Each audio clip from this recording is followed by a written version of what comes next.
Well, because we felt it was about time that a pop group identified themselves with normal people, and we want it to be unconventional in rock and roll terms.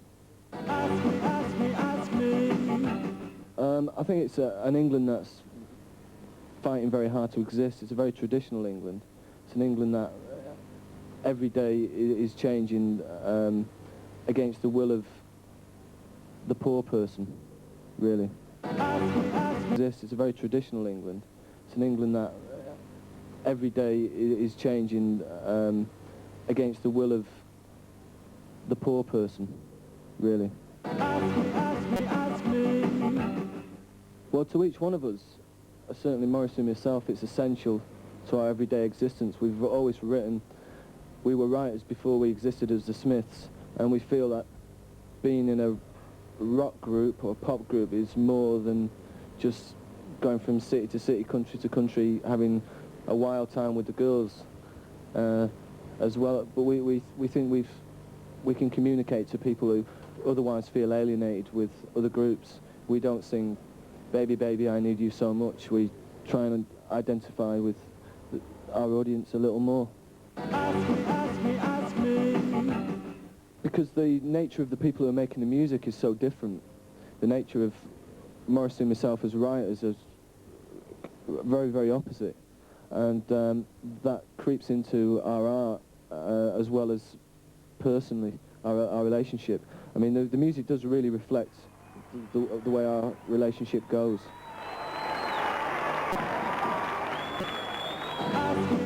Ask me.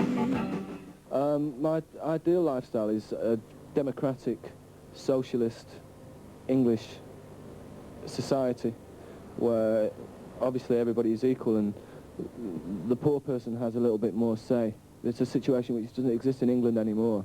And when I was younger, the government supplied everybody with enough money, and kids had free school dinners and free school milk, and the National Health Service was free, and unemployment benefit was something that people could actually live on. Well, all that over the last 2 decades has just died in England. There's virtually no more National Health Service. Everything's been privatised, and England certainly is a country for the rich person.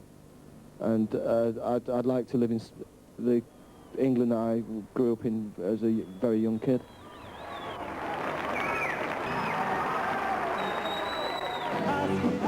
Ask me.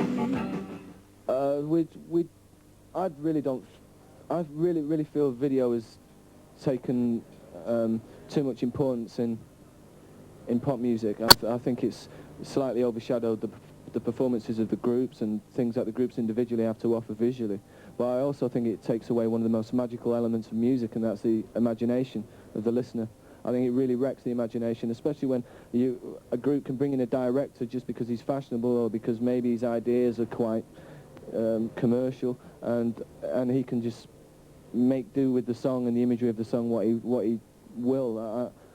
I think that's a dreadful position for a group to be in. Ask me.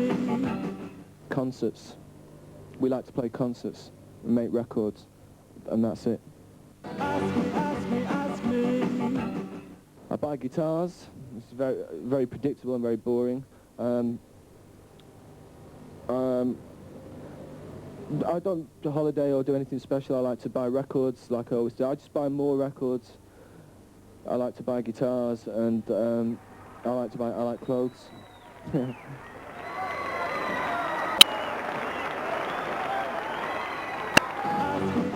Ask me.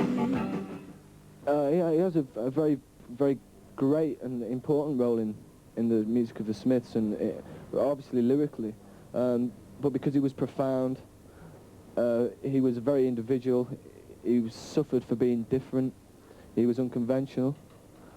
He was a humanitarian, and he was sensitive, and he was.